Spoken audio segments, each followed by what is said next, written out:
자, 우리가 지난주까지 가이사랴의 오순절 사건이라고 불리우는 이방인의 성령 강림 사건을 우리가 살펴봤었습니다. 자, 그런데 이제 그 엄청난 정말 획기적인 이방인을 향한 그 성령의 강림 사건이 있었는데, 근데 여기서 이제 거기에 대해서 이제 비난하는 자들이 생기게 되어집니다. 자, 이걸 어떻게 베드로가 정말 지혜롭게 이런 비난에 대해서 극복해 나가는지 한번 같이 먼저 사도행전 11장 1절에서 18절을, 이것도 조금 본문이 긴데요, 그래도 천천히 우리 1절부터 18절까지 함께 봉독하겠습니다. 자, 시작. 유대에 있는 사도들과 형제들이 이방인들도 하나님의 말씀을 받았다함을 들었더니 베드로가 예루살렘에 올라갔을 때에 할례자들이 비난하여 이르되 내가 무할례자의 집에 들어가 함께 먹었다 하니 베드로가 그들에게 이 일을 차례로 설명하여 이르되 내가 요빠시에서 기도할 때 황홀한 중에 환상을 보니 큰 보자기 같은 그릇이 내 귀에 매어 하늘로부터 내리어 내 앞에까지 드리워지거늘 이것을 주목하여 보니 땅에 네 발 가진 것과 들짐승과 기는 것과 공중에 나는 것들이 보이더라. 또 들으니 소리 있어 내게 이르되 베드로야 일어나 잡아먹으라 하거늘 내가 이르되 주님 그럴 수 없나이다. 속되거나 깨끗하지 아니한 것은 결코 내 입에 들어간 일이 없나이다 하니 또 하늘로부터 두 번째 소리 있어 내게 이르되 하나님이 깨끗하게 하신 것을 내가 속되다고 하지 말라 하더라. 이런 일이 세 번 있은 후에 모든 것이 다시 하늘로 끌려 올려가더라. 마침 세 사람이 내가 유숙한 집에 앞에 서 있으니 가이사랴에서 내게로 보낸 사람이라. 성령이 내게 명하사 아무 의심 말고 함께 가라 하시매 이 여섯 형제도 나와 함께 가서 그 사람의 집에 들어가니 그가 우리에게 말하기를 천사가 내 집에 서서 말하되 내가 사람을 요빠에 보내어 베드로라 하는 시몬을 청하라. 그가 너와 내 온 집이 구원받을 말씀을 내게 이르리라 함을 보았다 하거늘 내가 말을 시작할 때 성령이 그들에게 임하시기를 처음 우리에게 하신 것과 같이 하는지라. 내가 주의 말씀에 요한은 물로 침례를 베풀었으나 너희는 성령으로 침례를 받으리라 하신 것이 생각나노라. 그런즉 하나님이 우리가 주 예수 그리스도를 믿을 때 주신 것과 같은 선물을 그들에게도 주셨으니 내가 누구에게 하나님을 능히 맡겠느냐 하더라. 그들이 이 말을 듣고 잠잠하여 하나님께 영광을 돌려 이르되 그러면 하나님께서 이방인에게도 생명 얻는 회개를 주셨도다 하니라. 아멘. 네, 이제 오늘 이제 우리 초대교회 이야기 42번째 우리 사건을 함께 묵상하도록 살펴보도록 하겠습니다. 자, 비난에 대한 베드로가 어떻게 반응을 보이는지.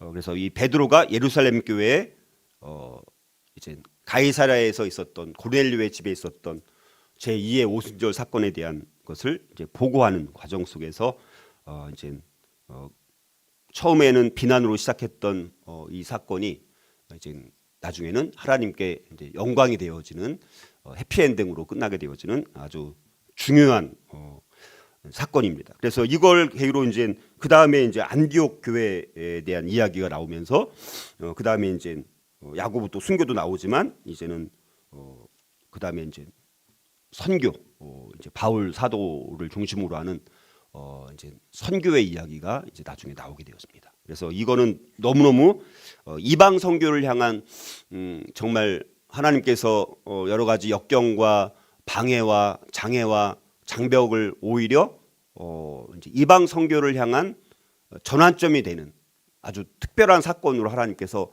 이렇게 변화시켜 주시는 놀라운 사건인 것을 우리가 살펴볼 수가 있습니다. 자, 그래서 오늘 우리 1절에서 18절을 중심으로 복음과 선교의 장벽과 오해를 우리가 어떻게 극복해야 되는지 이 말씀들을 함께 우리가 묵상해 보고자 하는데요.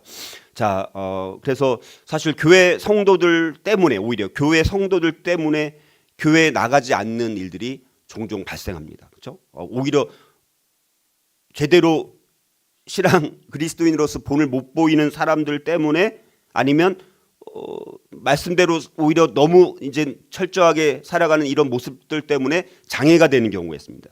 그리고 어떤 경우에는 정말 우리 교회에는 아주 신실한 일꾼들이지만 그러나 또 그런 것들이 오히려 다른 사람들한테 방해가 되어지기도 하고 또 때로는 어떤 전통이라든가 관습이라든가 고정관념 아니면 자기의 이론을 바꾸지 못하는 그런 고집이라든가 자 이런 것들로 인해서 우리가 이제 교회 오는데 오히려 장벽이 되는 경우가 종종 있다라는 것입니다. 자 오늘 말씀도 이제 그런 것과 이제 관련이 있는 말씀이라고 볼 수가 있는데요. 자 이제 1, 2절 오늘 사도행전 11장 1절 2절을 보면요. 가이사랴에서 일어난 이방인 회심자 이 고넬료의 사건에서 자 핵심적인 역할을 했던 이제 베드로가 어디로 돌아옵니까 이제 어디로 돌아와요? 예루살렘으로 돌아오는 거예요. 예루살렘으로. 자 예루살렘의 예루살렘 교회에 거의 수장 역할을 했던 사람이 누굽니까? 베드로 사도예요. 그렇죠? 사도 베드로입니다. 자 그런데 어쨌든 가이사랴 또 여러 가지 또 이런 사역을 다 마치고 이제 그리고 거기다가 지금 엄청난 정말 이 이방인의 그 회심 사건, 성령 강림 사건과 같은 제2의 오순절 사건을 경험하고 돌아오는 거잖아요. 그러면 이거 지금 큰 사건이 안 사건이 작은 사건입니까? 엄청나게 큰 사건이에요. 사실은요. 우리가 잘 몰라서 그렇지만 이거는 어마어마한 사건이 지금 일어난 것입니다. 자, 그 엄청난 사건을 마치고 돌아온 베드로가 이제 예루살렘에 이제 돌아왔는데 자, 그동안 우리가 살펴봤던 것처럼 가이사랴에서 어떤 일들이 있었습니까? 그렇죠? 사도행전 10장에서 우리가 살펴봤던 내용들이 뭡니까?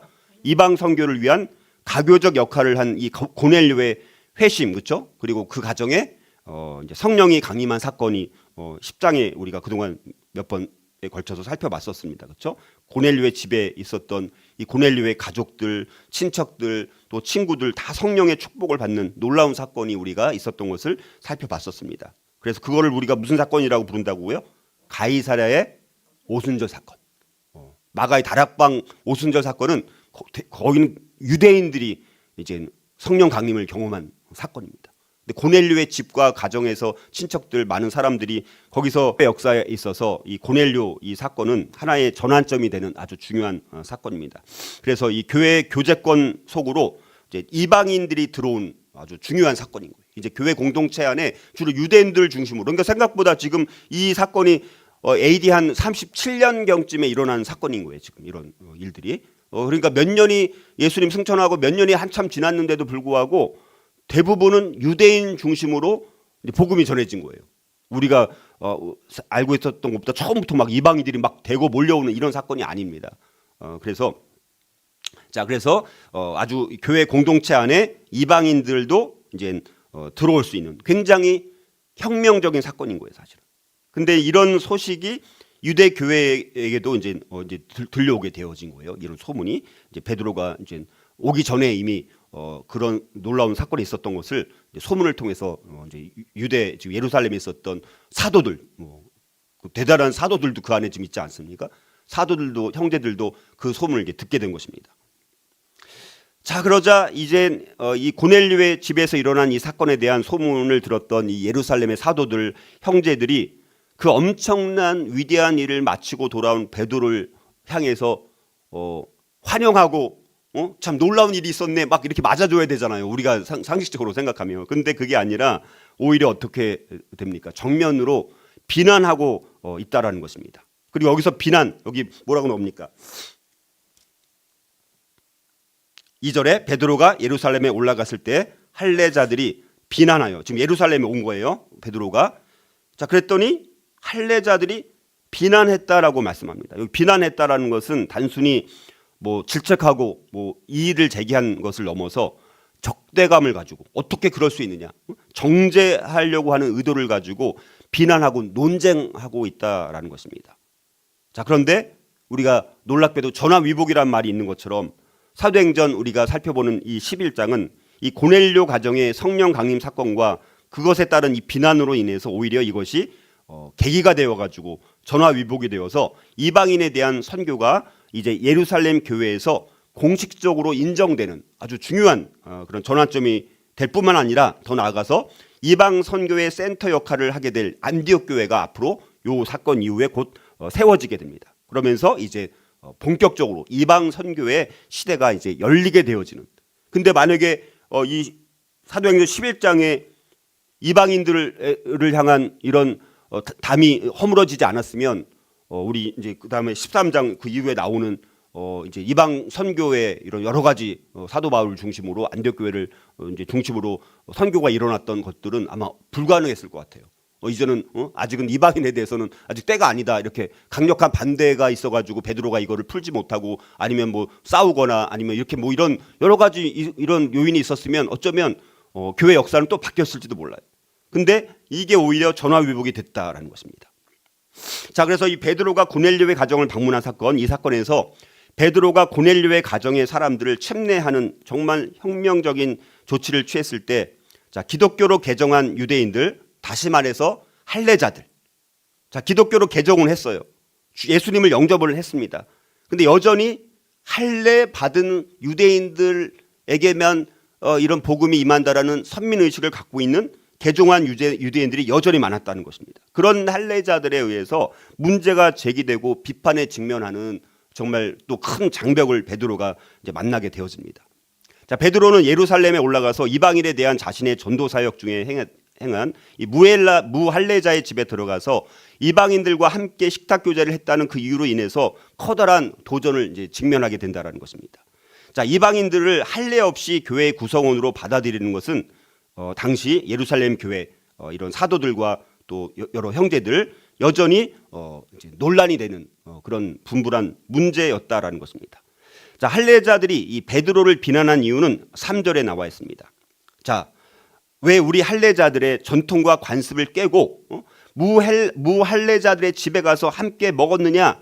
베드로한테 지금 비난을 하고 있는 그 이유가 뭐냐? 식탁 교제 이슈가 지금 유대인들한테는 식탁의 교제가 너무너무 중요한 이슈였다는 것입니다. 근데 아직까지는 뭐 그럴 자연스러운 일이었어요. 아직까지. 왜냐하면 이 지금 베드로도 깨지 못했었잖아요. 이방인 고넬료 그런 여러 가지 것에 대해서 여전히 지금 예루살렘에 남아있던 유대인들도 식탁의 교제 이슈 그 벽에서 여전히 넘어가고 있지 못하다라는 것입니다. 자, 다른 그리스도인들은 베드로가 온전한 신자로서 이방인들을 수용하기 전에 가졌던 영적인 발견의 순례를 여전히 예루살렘에 있었던 사도들 형제들은 여전히 경험하지 못한 거예요. 아직 그것을 거기까지는 깨닫지 못한 것입니다.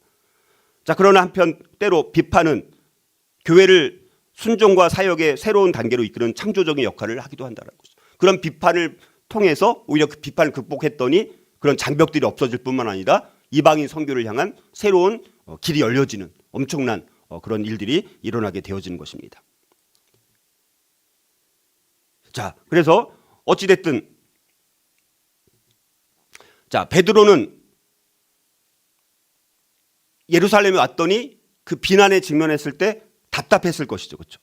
며칠 전 자기가 어리석게도 하나님께 내어놓고 큰 소리 쳤던 똑같은 일을 지금 동료 증인들이 자기에게 지금 퍼붓고 있는 것을 통해서 베드로는 참 답답했던 것입니다. 사실 개종한 유대인들은 베드로가 이전에 이방인에 대해서 배타적인 태도를 취했던 것처럼 그렇죠? 예수 그리스도를 영접했지만 전통적인 구습에 여전히 젖어 있어가지고 민족적이고 종교적 특권 의식에 여전히 사로잡혀 있었다는 것입니다. 자, 그래서 이 할례자들은 이방인 고넬료의 회심과 성령의 이 강림을 아직은 인정할 수 없었던 것입니다.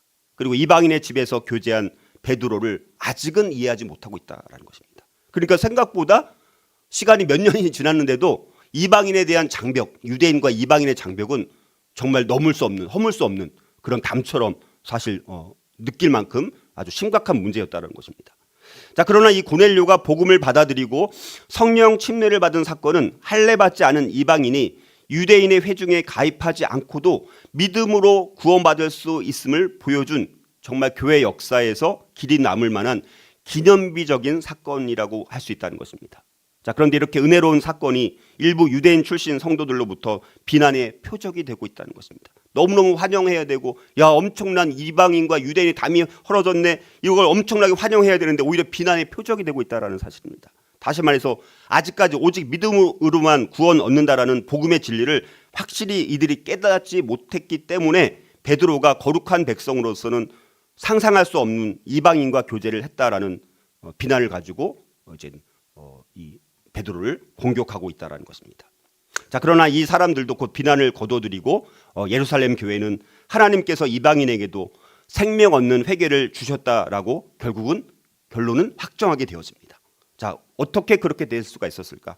자, 이제 베드로가 바로 이 예루살렘 교회 그 사도들과 그 형제들의 오해를 풀어준 엄청난 베드로의 큰 그릇, 그의 어떤 행동, 아주 지혜로운 어떤 행동을 통해서 우리도 마찬가지로 오해로 말미암아서 여러 가지 문제가 발생할 수 있는 일이 우리 주변에도 너무나 많다는 것입니다. 자, 그런 오해와 여러 가지 이런 장벽들이 생겼을 때 우리가 그것을 어떻게 풀어 나가서 그 장벽과 그런 오해가 거꾸로 바뀌어가지고 더 좋은 일로 바뀔 수 있을 것인가, 그걸 우리가 오늘 교훈을 얻을 수 있어야 된다는 것입니다. 자, 그래서 우리가 또 어떨 때는 너무너무 큰 엄청난 하나님의 일을 행했음에도 불구하고 오히려 어려움과 비난을 또 오해를 받을 수 있다는 사실들을 우리가 일단 염두에 둘 필요가 있다는 것이죠. 자, 그래서 그렇다면 이런 복음과 선교의 장벽과 오해를 어떻게 극복할 수 있을 것인가, 오늘 세 가지를 묵상하면서 오늘 우리의 삶의 자리에서도 또 교회 공동체 아니면 우리가 다른 이웃들과의 관계 속에서 복음과 선교에 우리가 임했을 때 아니면 엄청난 놀라운 일을 했는데도 불구하고 장벽을 경험하게 되어 변론을 해야 되는데 우리는 그냥 한 번 하고 끝나거나 아니면 나 귀찮아, 이제 싸우기 싫어, 나 논쟁하기 싫어, 그래서 회피할 수가 있는데 그러지 말라는 것입니다. 베드로가 이제 반응을 보였던 것처럼 오히려 그런 비난과 오해를 변론하면서 노력을 기울이고 힘을 기울이고 시간을 들여야 된다, 이것을 이제 말씀하는 것입니다. 자, 교회를 둘러싸고 사건의 놀라운 전환, 일촉즉발의 이슈, 혼란스러운 지금 사람들, 자, 여기에는 많은 오해를 불러일으키는 모든 요소들이 오늘 여기 이제 나오고 있는 것을 보게 됩니다.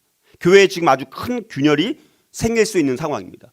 베드로파와 다른 사람들과 갈라설 수 있는 지금 아주 중요한 예루살렘 교회가 갈라설 수도 있는 상황입니다. 왜냐하면 이거를 안 받아들이고 너 그래? 근데 우리는 여전히 이제 유대인들에게만 우리 복음이 임하는 거야. 이방인들에게는 성령 강림이 있을 수 없어. 어떻게 우리 유대인들에게 있었던 그 마가 다락방의 오순절 성령 강림 사건이 어떻게 가이사랴 그 이방인 고넬료 이방인의 그 로마 군인 그 가족 집에 어떻게 일어날 수가 있어? 우리는 그걸 못 받아들여. 이렇게 갈라설 수도 있는 상황인 거예요, 사실은요. 그렇죠? 그러니까 예루살렘 교회가 정말 갈라설 수 있는 아주 중요한 그런 위기에 지금 봉착했다라는 것입니다. 그때 베드로가 어떻게 했는지 이걸 우리가 주목하는 것이 필요합니다. 자, 우리 그리스도인들도 우리가 세상을 살아가면서 아니면 교회 공동체 신앙생활하면서 사람과 사람 사이에 언제든지 오해가 생길 수 있다는 것입니다. 문제는 이때 이 오해를 얼마나 잘 해소시켜 나가는가, 이게 굉장히 중요한 것이고, 그래서 교회가 베드로를 비판했을 때 이 베드로는 교회를 공동체를 거부하지 않았고요. 아니면 그래 너네들 그래 나 혼자 그냥 할래, 나만 깨달은 거니까 나 혼자 할래라고 하면서 홀로 자기가 뛰쳐나가지 않았다라는 사실입니다. 그 대신에 오히려 베드로는요, 그들의 오해를 풀고 그들의 또 인정을 받기 위해서 할 수 있는 그의 모든 노력을 다 기울이고 있다라는 것입니다. 이런 노력, 이런 힘과 또 시간을 들임으로 인해서 이 할례자들의 비난과 오해를 말끔히 해소시켜 주면서 결국에는 오히려 이방 선교의 문이 열리는 엄청난 결과를 낳게 만드는 정말 중요한 기여를 한 사람이 지금 사도 베드로였다라는 것을 우리가 알 수가 있습니다.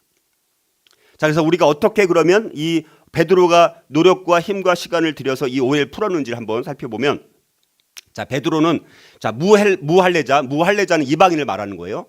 쉽게 말하면 무할례자 이방인과의 교제에 대한 할례자들의 이 비난을 오히려 기회로 욥바 무두장이 그 시몬의 집에서 기도하다가 봤던 그 환상으로부터 시작해서 차례로 하나하나씩 고넬료 사건의 전말을 아주 상세하게 설명하기 시작합니다. 4절부터 그 내용이 나오는 거예요. 그렇죠? 그래서 베드로는 예수님의 정말 수제자였습니다. 그렇죠? 예루살렘 교회의 거의 수장이었습니다. 자, 그런데 이 베드로는요, 몇몇 유대인 출신 이 성도들이 베드로가 무할례자의 집에 들어가 먹었다는 이유로 자기를 힐난하고 비난하고 나섰을 때 자기의 권위만을 내세우면서 사건의 전말을 내세우지 않고 사건의 전말을 자세히 설명해 줌으로 인해서 유대인 성도들의 오해를 불식시키고 있다는 것입니다. 자, 이런 경우 세상에서는요, 자신의 권위나 자존심, 자, 인격, 그런 게 침해받았기 때문에 내가 그런 경험을 했는데 너네들이 내가 지금 예루살렘 교회 내가 수장인데 너네들 이렇게 나오는 거 이거 제대로 맞아? 불쾌하게 생각할 수 있다는 거예요. 오히려 역정을 낼 수 있다는 것입니다. 자, 근데 그런 반응은 역정을 내거나 불쾌하게 생각하는 경우는 오히려 감정 대립을 불러일으키고 나중에는 갈등과 분쟁을 오히려 더 크게 만들 수 있다는 것입니다. 자, 그런 면에서 우리가 베드로를 본받는 것이 너무나 필요합니다. 자, 교회의 수장이었음에도 불구하고 자기를 힐난한 사람들에게 자신에게 일어난 일들을 오히려 겸손하게 아주 다정한 말로 상세히 또 하나씩 설명을 해 나가고 있다는 것입니다. 자, 이렇게 상세한 설명을 하려면 금방 되는 게 아닙니다. 먼저 우리도 역정이 일어나고 불쾌감이 일어나서 너희들 내가 누군데 내가 말한 것도 안 믿고 이런 반응을 보여도 어떻게 너네들 나를 비난할 수 있느냐 이렇게 말하는 것이 이렇게 말하지 않았다라는 것입니다. 시간이 필요합니다. 자, 그래서 베드로가 이렇게 말했을 수도 있어요. 자, 나는 나에게 무슨 일이 벌어졌는지 알고 있고 나는 하나님이 나에게 말씀하신 것을 나는 너무 잘 알고 있어. 당신들에게 내 입장을 변명할 필요 없어. 하나님이 하신 거니까 너희들한테 내가 뭐 못하라 이걸 상세히 설명을 해야 되느냐 그렇게 말할 수도 있었지만 그러나 베드로는 평화를 유지하고 그들의 이해를 높이기 위해서 오히려 열심히 수고하고 있다는 것입니다. 자, 그래서 우리가 때때로 훌륭한 대화와 평화 유지는 시간이 많이 드는 거예요. 그렇죠? 평화 유지가 필요할 때 어렵고 불편하더라도 다른 사람과 본질적인 대화를 서두르거나 건너뛰지 말아야 된다는 것입니다. 자, 이렇게 할 때 우리가 이웃과의 오해를 우리가 해소할 수 있고 우리가 평화를 누릴 수 있다는 사실입니다. 자, 그래서 또 12절을 보니까 베드로는 6 유대 형제들을 같이 데리고 왔습니다. 12절 한번 읽어보겠습니다. 12절 보니까 제가 읽어드릴게요. 성령이 내게 명하사 아무 의심 말고 함께 가라 하시매 이 6 형제도 나와 함께 가서 그 사람의 집에 들어갔다 이렇게 말씀합니다. 자, 12절을 보니까 베드로가 6명의 유대 형제들을 같이 데리고 갔다라고 말씀합니다. 그러니까 이 베드로가 그 가이사랴 고넬료의 집에 갔을 때 그리고 고넬료의 집에서 두세 사람을 이제 보내가지고 베드로를 가이사랴에 있는 고넬료 집에 오라고 했잖아요. 그 사람들과도 같이 갔지만 근데 베드로 혼자 간 것이 아니라 그 이 무두장이 시몬의 집에는 베드로만 있었던 것이 아닙니다. 다른 유대인들도 6명이 더 있었던 거예요. 물론 더 많을 수도 있었겠지만 어찌됐든 같이 있었던 그 유대 형제들 6명을 함께 데리고 갔다라는 거예요. 고넬료의 집에. 그거는 앞에는 없었지만 여기서 우리가 다시 확인할 수가 있는 거예요. 그리고 그 6 유대 형제들을 다시 이제 고넬료의 집에서 사역을 마치고 예루살렘으로 돌아왔을 때 그 6명을 또 데리고 온 거예요. 그래서 원래 이제 7명, 그럼 베드로까지 몇 명이에요? 7명이 되는 거죠. 7명이 되는 거죠. 그래서 7이라는 숫자는 어떤 사람이 말한 것에 대한 진정성을 입증해 줄 때 7명이면 훨씬 더 이제 확실하게 이제 그걸 증명해 주는 거예요. 한두 명보다는. 그래서 이제 그런 의미로도 이제 여기 6 유대 형제들을 같이 데리고 갔다가 같이 이제 왔다라는 사실을 이제 우리가 볼 수가 있습니다. 자, 그래서 그런 베드로는 그래서 거기서 일어난 일에 대해서 증인이 되고 이 6명을 함께 데리고 온 것을 통해서 그리고 교회에 이거를 이렇게 있었던 것은 진짜 있었던 거야. 이걸 증인 삼아서 더 입증해 주기 위해서 그런 교회에게 말해주면서 베드로는 자기가 했었던 일들 그래서 이 예루살렘 교회 공동체가 이제 6명의 증인을 함께 데리고 옴으로 인해서 또 상세하게 말해줌으로 인해서 예루살렘 교회 공동체가 자기가 말한 것들을 수용해 주기를 원하면서 할 수 있는 일들을 다 했다라는 것입니다. 그래서 그들이 교회가 취하고 있는 이 새로운 방향으로 연합하기를 베드로는 바랬다는 것입니다. 그래서 베드로의 행위는 우리가 움직이고 있는 방향에 대해서 지체들의 승인을 얻는 고통을 취하는 것이 얼마나 중요한지를 보여주고 있다는 것입니다. 그런데 우리는 얼마나 자주 이런 어려운 과정을 우리는 부딪히려고 해요? 회피하려고 합니까? 회피하려고 해요. 자, 우리 시대에 또 개인주의로 인해서 사람들은 오늘날 공동체 사역이 덜 강조되고 있는 것을 보게 되었습니다. 그리고 우리는 자주 그리스도인 공동체의 어려움을 무릅쓰고 관계를 짓는 것을 힘들어한다는 것이죠. 그들에게 모든 것을 설명하고 그들의 지원을 이끌어내기 위해서 시간을 들이는 것은 이건 낭비야. 그냥 혼자 결정하면 되지 못하라 또 시간을 또 내가 낭비하고 또 논쟁하면서 이걸 굳이 다 설명해서 그 사람들의 또 인정을 끌어내고 그들의 그 찬성을 끌어내는 거 얼마나 복잡합니까? 얼마나 시간을 들이고 또 그거 해서 또 오히려 막 더 싸우기도 하고 논쟁이 일어나기도 하지 않습니까? 저도 그런 걸 참 많이 경험했던 것 같아요. 그래서 어떨 때는 지금도 솔직히 어떨 때는 그냥 혼자 결정을 해야지. 그렇게 생각할 때도 있어요. 근데 그것은 성경적인 방법이 아니라는 것입니다. 오히려 동의를 끌어내고 같은 마음을 끌어내기 위해서 시간을 우리가 들여야 된다는 것입니다.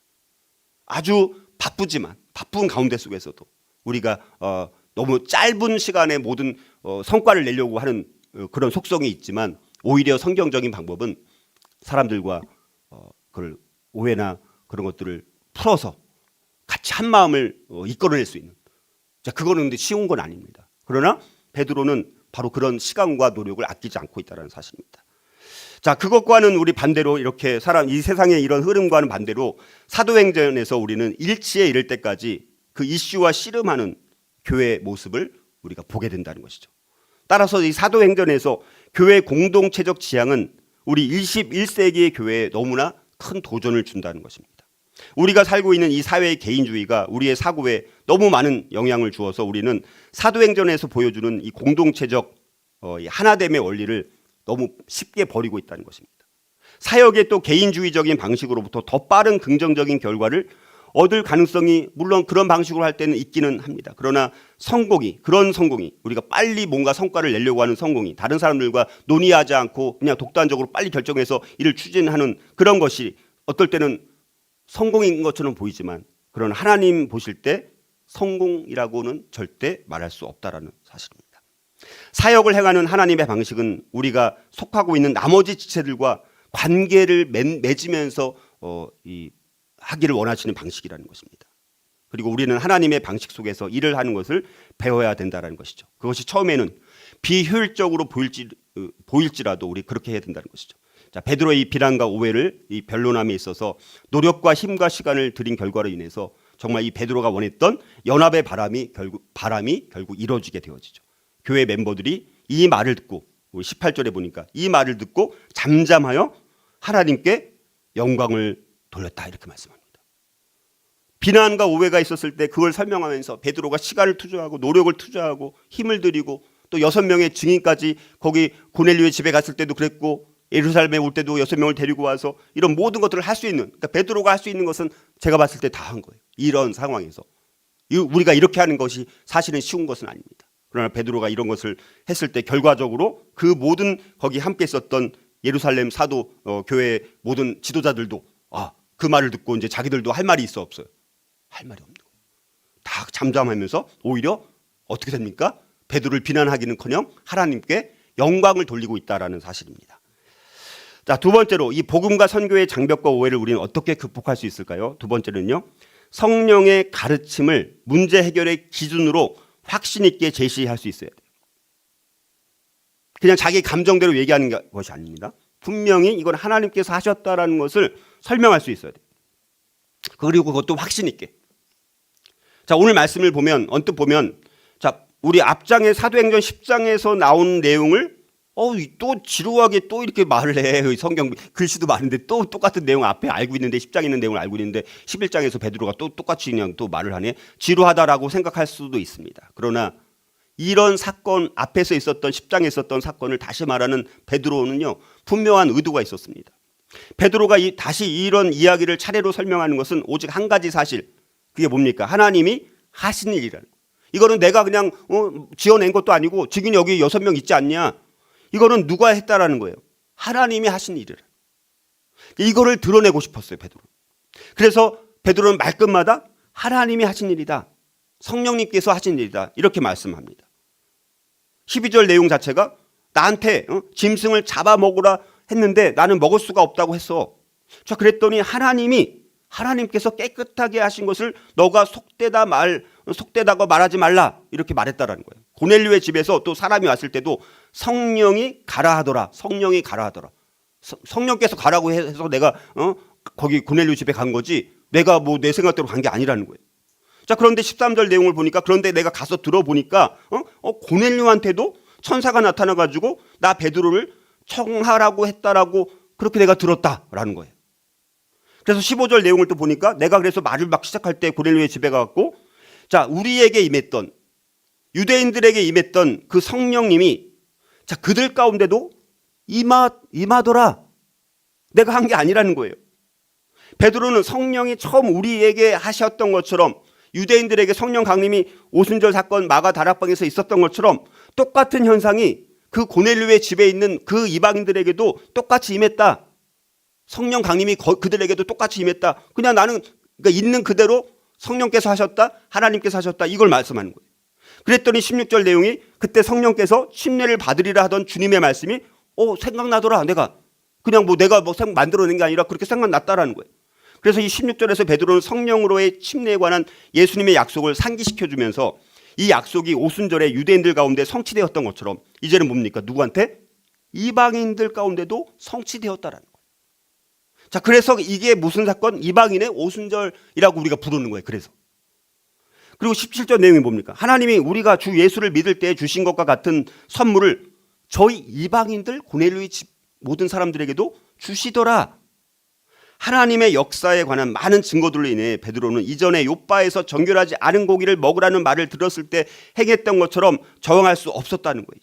베드로는 그런즉 하나님이 우리가 주 예수 그리스도를 믿을 때 주신 것과 같은 선물을 그들에게도 주셨으니 내가 누구이기에 하나님을 능히 맡겠느냐. 하나님께서 하신 일인데, 우리가 예수님을 믿었을 때 성령의 강림의 선물을 받았는데 그들에게도 똑같이 그런 현상이 일어났는데 내가 누구이기에 어떻게 하나님이 행하시는 일을 내가 능히 막을 수 있겠느냐? 너희들은 막을 수가 있어? 이렇게 이제 분명하게 성령께서 하셨고 하나님께서 하셨다라는 것을 확신 있게 얘기를 하고 있다는 거예요. 자, 그래서 이렇게 베드로의 그렇게 이야기를 진행해 나가는 내용을 봤을 때 누가 이 사건을 일으켰는가? 하나님께서 일으키시지 않았느냐? 너희들 들어보니까, 그렇지? 나의 확신이 어디로부터 왔는가? 하나님으로부터 왔다라는 것입니다. 이걸 분명히 밝히고 있다는 거예요. 자, 이렇게 이 베드로의 증거는 베드로를 비난하는 사람들로 하여금 결코 반대를 하지 못할 만큼 너무나 탁월했다라는 거예요. 베드로는 자신이 본 환상, 하나님의 이 초자연적인 섭리와 또 고넬료의 가정에 성령이 강림하신 사건을 설명함으로 결국 이방인의 구원이 하나님의 뜻임을 변론하면서 비난하던 자들을 충분히 설득력 있게 이해시키고 변론했다라는 것입니다. 베드로의 변론을 통해서 이 고넬료의 회심 사건을 반복하여 강조하면서 사도행전의 중심 주제인 이방 선교의 당위성을 강조하고 있고요. 고넬료의 회심 사건이 이방을 위한 하나님의 놀라운 섭리라는 것을 베드로는 강조하고 있다는 것입니다. 자, 그런데 아까 말씀드린 것처럼 여기서 또 기억해야 될 건 뭡니까? 베드로가 할례주의자들의 오해를 풀어주기 위해서 이 사건의 전말을 자세히 설명해 주는 것은 맞는 사실이지만, 자, 그러나 그렇다고 해서 너희들 제발 내가 말하는 것을 이해해 줘 하면서 애원하는 투로 말한 것은 아니라는 사실을 우리가 기억할 필요가 있습니다. 오히려 베드로는 성령이 고넬료의 집에 임한 확실한 증거를 제시하면서 그 사건은 자기가 임의로 막을 수 없는 것이었다라는 것을 확신 있게 증거하고 있다는 것입니다. 베드로는 설명을 마치고 이렇게 되묻습니다. 17절에 내가 누구에게 하나님을 능히 맡겠느냐? 베드로의 사건에 대한 이 자세한 설명과 함께 이처럼 확신 넘치는 증거가 그 사람들의 오해를 풀고 이방의 구원에 대한 믿음을 결국 주게 되었습니다. 사실 우리는 복음을 증거하든 어떤 오해를 풀어주든 이런 분명한 확신이 있어야 합니다. 그런 확신이 없으면 아예 증거하지 않는 게 나아요. 어떨 때는 내가 확신이 없어요. 그럴 때는 그냥 기다리는 게 또 필요할 수 있습니다. 그러나 우리가 확신 가운데 있다라면 분명히 얘기를 해야 됩니다. 오히려 불확실한 증거는요, 오해와 혼란을 증폭시킬 수도 있습니다. 자, 그래서 복음과 선교의 장벽과 오해를 극복하기 위해서는 이런 성령의 가르침을 문제 해결의 기준으로 확신 있게 우리가 제시할 수 있을 때 듣는 사람들 입장에서도 우리가 확신 있게 우리가 증거하고 또 하나님께서 하신 것들, 성령님께서 이렇게 하셨다, 이런 것들을 우리가 증거하게 되면 정말 성령이 우리 함께 하신다라면, 그 사람들이 진짜 믿는 사람들이라면 그런 확신 있는 그런 분명한 기준을 가지고 우리가 성령의 가르침을 이제 기준으로 해서 말을 하게 되면요, 반드시 그것은 통하게 되어 있다는 사실들을 우리가 기억할 필요가 있는 것입니다. 자, 마지막으로, 자, 복음과 선교의 장벽과 오해를 어떻게 극복할 수 있을까요? 세 번째는요, 장벽과 오해가 풀린 결과로 하나님의 영광과 뜻이 이루어져야 됩니다. 이게 결론입니다. 그래갖고 또 했더니 또 베드로 참 잘났네 이러면서 베드로가 또 드러나면 안 된다는 것입니다. 자, 그래서 베드로의 자초지종을 다 들은 이 예루살렘 교회에 있었던 그 사도들 형제들은 더 이상 할 말이 여러분들이 만약에 예루살렘 교회 사도들을 형제들이라고 가정한다면 베드로가 이렇게 말했을 때 여러분들이 거기에 대해서 반론을 제기할 수 있을까요? 없을까요? 제기할 수가 없는 거예요. 잠잠해집니다. 베드로의 증거는 베드로를 비난하는 사람들로 하여금 결코 반대를 하지 못할 정도로 아주 탁월하고 어떤 이의도 제기할 수 없을 만큼 뛰어난 변론을 했다라는 사실입니다.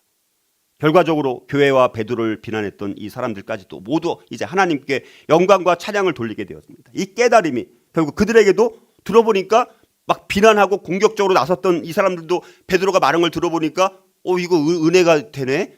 자기들도 그 안에 성령께서 함께 하시니까 뭐가 생기는 거예요? 기쁨이 이제 충만하게 돼요. 베드로를 비난하던 사람들은 여기에서 한 걸음 더 나아가서 자신들의 말로 위대한 진리를 선언하게 되었습니다. 그러면서 18절에 하나님께서 이방인에게도 생명 얻는 회개를 주셨도다. 이거는 이 사람들이 듣고 깨달은 것을 고백하는 엄청난 선언입니다. 그러면 하나님께서 이방인에게도 생명 얻는 회개를 주셨네. 이렇게 말하고 있다는 것입니다. 자, 이에 예루살렘 교회의 사도들과 지도자들이 이제 베드로의 행동을 모두 인정하고 이제 뭡니까? 이방인에 대한 선교를 하나님의 뜻으로 인정하게 되어진 거예요. 와, 엄청난 사건이죠. 이방인 선교는 이제 더 이상 교회 안에서 문제가 될 수 없도록 하는 대원칙이 거기 있는 들은 사람들, 베드로의 말에 의해서가 아니라 거기 함께 들었던 사람들에 의해서 선언되고 있다는 것입니다. 이제 장벽을 깨고 이방인을 향하는 복음 진군의 역사가 시작될 시점이 왔다는 것을 우리에게 보여주면서 복음의 진군의 역사는 이제 12장, 13장을 향해서 더 나아가게 되었습니다. 더 발전하게 되었죠. 이로써 이 복음이 이방인을 향하는 길목을 막고 있던 결정적 장애물들이 깨뜨려지면서 복음은 이제 새 역사의 장에 들어가기 시작합니다. 결국 예루살렘 교회의 이런 선언은 이제 이방인들도 구속받은 공동체의 일원이 되었다는 것을 인정하는 아주 중요한 계기가 되었다는 사실뿐만 아니라 복음이 공식적으로 이제는 뭡니까? 이방인에게 증거되는 엄청난 계기가 된 엄청난 사건인 거예요. 자, 초기의 예루살렘 교회는 유대적 전통을 여전히 버리지 못하고 율법 안에서 복음을 인정하는 편협성을 여전히 고정관념을 편견을 갖고 있었습니다. 자, 그래서 단순히 베드로가 할례를 받지 못한 이방인과 교제했다라는 그 사실만을 힐난한 것이 아니라 그 배후에는 사실은 뭐가 있냐면 전통적 선민 의식을 여전히 유대인들이 갖고 있었어요. 개종한 유대인들임에도 불구하고. 그리고 부정한 이방인에게 복음을 전했다는 그 사실에 대해서 그래서 반감을 가진 거예요. 다시 말해서 이들은 복음을 영접하긴 했지만 진정한 복음의 의미를 완전히 깨닫지는 못하고 있었던 거예요. 그러나 이제 이 베드로가 고백한 이 초자연적인 하나님의 역사를 듣고 이방인을 향한 복음의 섭리를 드디어 이제 깨닫게 되어지고 인정하게 되는 엄청난 역사가 일어나게 되었다는 사실입니다. 자, 이렇게 이제 이방인도 하나님의 백성이 될 수 있다는 사실을 확인한 예루살렘 이 교회 성도들의 반응은 이젠 다음에 나타나는 이방 선교의 전초기지가 되는 안디옥 교회의 설립, 이것이 이제 이어지게 되어지고 사도행전의 핵심이 뭡니까? 세계 선교의 방향이 점점 이방인을 향해서 땅끝까지 복음이 전해져야 된다는 사도행전 1장 8절의 중요한 메시지가 이제 본격적으로 이제 이방인을 향한 선교가 이제 이루어지게 된다라는 그 사실입니다. 결과적으로 이 복음과 선교의 장벽과 오해가 풀린 결과로 인해서 하나님의 영광과 뜻이 인정되고 이루어지고 있다라는 사실입니다. 자, 이제 결론을 맺습니다. 자, 베드로가 예루살렘 성도들에게 이제 제자들과 이제 형제들에게 오해를 받고도 오히려 이방인 구원에 대한 확신을 심어주었다라는 것은 우리에게도 연합과 하나됨에 얼마나 중요한지를 우리에게 다시 한번 일깨워주고 있다는 것입니다. 아무리 우리가 심한 오해와 듣지 못할 정도의 모욕적인 말을 들었을지라도 우리는 쉽게 감정과 또 분노에 휩싸여서는 절대 안 된다는 사실입니다. 그런데 우리는 심한 말을 들으면 어떻게 됩니까? 감정이 상합니다. 그래서 우리가 상한 마음으로 반응하면 싸우게 되죠. 우리가 그만큼 영적인 성숙의 그릇이 되어야 되는 것입니다. 자, 우리가 연합하고 하나 되기 위해서는 금방 쉽게 되는 것은 아닙니다. 노력이 필요하고 힘을 들여야 되고 시간이 필요할 수도 있다는 거예요. 성심성의껏 귀찮지만 자세하게 때로는 설명해 줄 필요도 있는 거예요. 또 자기가 경험한 것을 정확하고 또 확신 있게 설명해 줄 필요도 있다는 것입니다. 자, 그러나 결과적으로 그것이 또 자기 자랑이 되어지고 자기를 드러내면 안 되고 그 장벽과 오해가 풀렸을 때 하나님의 영광과 뜻이 인정되고 이루어지는 결과로까지 갈 수 있도록 나를 또 겸손히 낮추는 것도 필요하다라는 것입니다. 그리고 평소에 다른 사람들이 나를 신뢰할 수 있을 만큼 우리가 말과 행동에 있어서 주의를 기울이고 믿을 만한 사람이 또 되는 것도 필요합니다.